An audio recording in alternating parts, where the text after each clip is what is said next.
राजस्थान में कुर्सी को लेकर सियासी टकराव लगातार जारी है। इस बीच राजसमंद सांसद दिया कुमारी का बड़ा बयान सामने आया है। कहा उन्होंने प्रदेश में तत्काल राष्ट्रपति शासन लागू होना चाहिए। मौजूदा सरकार बहुमत खो चुकी है। कांग्रेस की अंदरूनी लड़ाई चरम पर है। पता नहीं क्यों अभी तक सत्ता में बैठे हैं। बड़ी खबर, दिया कुमारी का बड़ा बयान।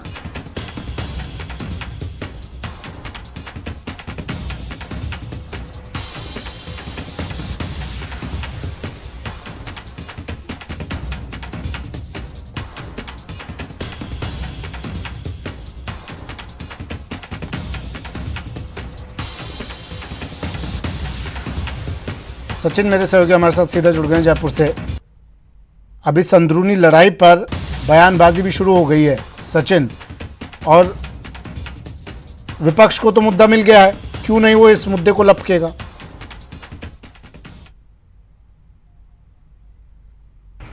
बिल्कुल, देखिए विपक्ष को बैठे बैठाए मुद्दा मिल गया है और फिलहाल हम लोग शांति धारीवाल के आवास के बाहर मौजूद हैं। कुछ देर पहले दानिश अबरार यहां से निकले हैं मुलाकात करने के बाद में, और उसके बाद में मंत्री अशोक चांदना वो यहां पर पहुंचे हैं। और उससे पहले बलजीत यादव हो, चेतन डूडी हो या अन्य जो विधायक हैं वो अभी तक अंदर मौजूद है। रफीक खान है वो यहाँ पर मौजूद हैं। तो तकरीबन आधा दर्जन से ज्यादा जो विधायक हैं वो यहाँ पर मौजूद हैं अंदर।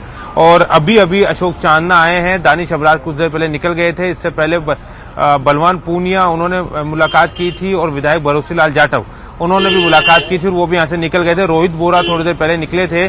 मीडिया से तो उन्होंने बात नहीं की, लेकिन अनऑफिशियली उन्होंने कहा कि ऑल इज ओके, सब कुछ ठीक है। नवरात्र का पहला दिन है, अधिकतर विधायक अपने क्षेत्रों में जा चुके हैं और हम क्योंकि धारीवाल जी को चोट लगी थी, कुछ तकलीफ में वो हैं, इसलिए कि हम हालचाल जानने आए। और उसके कुछ देर बाद रोहित बोरा फिर से जो है वो धारीवाल के आवास के अंदर मौजूद है। तो अभी भी तकरीबन आधा दर्जन से ज्यादा विधायक जो हैं वो धारीवाल आवास में मौजूद हैं, लेकिन फिलहाल कोई मीडिया से बात नहीं कर रहा है। और जिस तरह से अजय माकन का बयान था कि अनुशासनहीनता हुई है, खिलाड़ी लाल बेरवा लगातार कह रहे हैं कि अब आज शाम तक जो है कुछ लोगों को पे कार्रवाई भी कर दी जाएगी, मैसेज देने की कोशिश की जाएगी। तो उससे यही लग रहा है कि उसी बात को लेकर मंत्रणा यहाँ पर हो रही है। अब क्या कुछ इस पूरे मामले को लेकर निकलेगा, हमारे सहयोगी बाबूलाल उनसे बात कर लेते हैं कि अब किस तरह की कार्रवाई हो सकती है।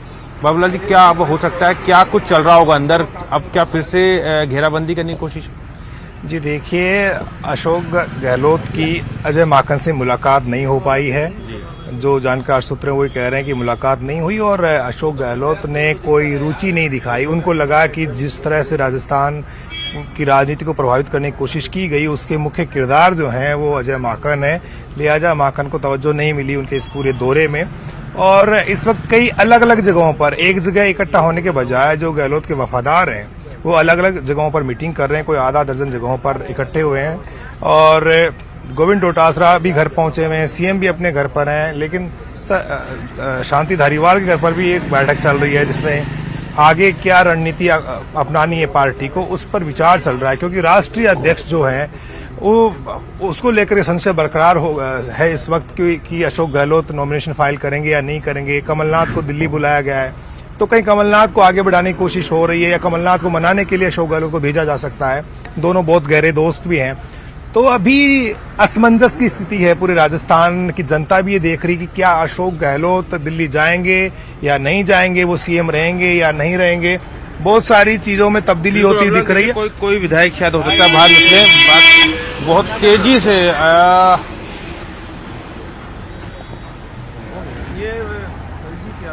बलजीत यादव भी था ना, बिल्कुल शायद बलजीत यादव थे उस गाड़ी के अंदर। बहुत तेजी से निकले हैं क्योंकि कोई भी विधायक बात करना नहीं चाहता है, कोई भी विधायक यहाँ पे बात करने के लिए तैयार नहीं है। संभव तो बलजीत यादव लगे पीछे से कि बलजीत यादव थे। हाँ बाबूलाल जी, आप कुछ कह रहे हैं। एक एक जो विधायक है उससे कांग्रेस पार्टी में यानी कि अशोक गहलोत का खेमा संपर्क साध रहा है। अपना कुनबा मजबूत करने की कोशिश हो रही कि जो विधायक उनके साथ 2 साल पहले थे उनमें से कोई छिटक ना जाए, वो तमाम लोग उनके पास में रहें। इसलिए ये सचिन, ये स्थिति क्या 2 साल पहले जैसी स्थिति बन रही है क्या? जो ऐसे विधायक हैं जो साथ रहे थे, विधायकों को अपने साथ जोड़ना की कोशिशों में स्थिति वही दिखाई दे रही है क्या? जी बिल्कुल। बिल्कुल देखिए सुमित, वही स्थिति दिखाई दे रही है, क्योंकि जहां पर अगर अशोक गहलोत के गुट के विधायक कम पड़ेंगे तो सहयोगियों की जरूरत पड़ेगी, क्योंकि अगर सचिन पायलट के साथ अगर पुरानी स्थिति रहती है और 18 विधायक उनके पास हैं, तो क्योंकि 108 विधायक दल है कांग्रेस के पास, अगर बसपा को हटा भी दिया जाए तो तकरीबन 101 विधायक उनके पास आ जाते हैं और 6 बसपा को जोड़ दिया जाए तो 108 विधायक जो हैं वो उनके साथ में। अब इसमें से अगर 18 को हटा दिया जाता है तो बहुमत का आंकड़ा फिर कम पड़ेगा। तो यही वजह है कि चाहे माकपा हो या फिर जो अन्य सहयोगी दल हो, बीटीपी हो, इनको साधने की कोशिश की जा रही है, क्योंकि जो बलजीत यादव गए हैं वो माकपा से विधायक हैं, जो निर्दलीय विधायक हैं, तो ऐसे में निर्दलीयों को साधने की कोशिश की जा रही है। 13 निर्दलीय हैं, जिसमें से अधिकतर जो है वो अशोक गहलोत के साथ में है।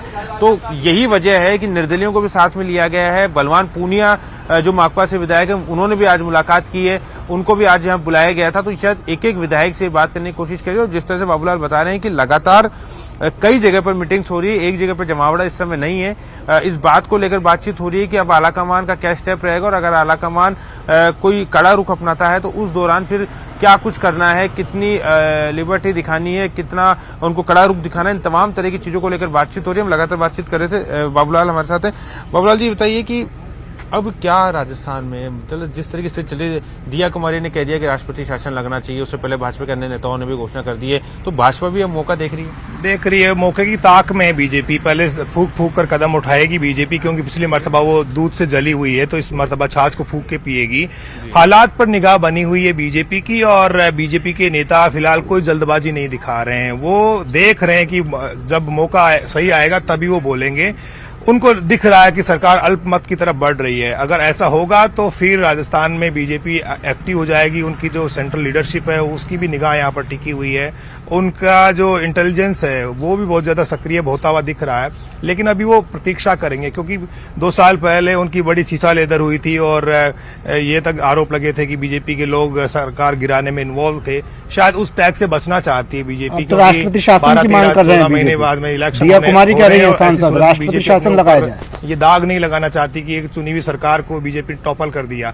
राष्ट्रपति शासन की बात करने की बात है कि सरकार ना गिरा पाए लेकिन राष्ट्रपति शासन लगता है। जी, उसके लिए तो पहले आपको ट्रस्ट वोट के लिए जाना पड़ेगा। अशोक गहलोत के पास में अगर नंबर होंगे मेजोरिटी के, बहुमत के, तो वो विधानसभा का सत्र बुला करके वहां पर बहुमत साबित करके मुख्यमंत्री रह सकते हैं। अभी वो दूर की बात है। अभी तो ये है कि क्या सचिन पायलट को विधायक स्वीकार कर पाएंगे या नहीं कर पाएंगे आलाकमान, और कितना दबाव में ले सकता है अशोक गहलोत को। तो अभी उन चीजों पर बात हो रही है, और उसके लिए आलाकमान किसी भी हद तक जाने को तैयार है, क्योंकि उनको लगता है कि ये बात आज यहाँ पर अगर आलाकमान की बात को स्वीकार नहीं किया गया, उनकी बात पिट रही है, तो फिर और दूसरे राज्यों में भी इस तरह के हालात आने वाले दिनों में देखने को मिल सकते हैं। कुल जमा 2 राज्यों में आपकी सरकार है, कहीं पर आप अलायंस है 1 का 2 राज्यों में। तो ऐसी सूरत में जब आपकी पार्टी की स्थिति बहुत ज्यादा खराब है तो एक गलत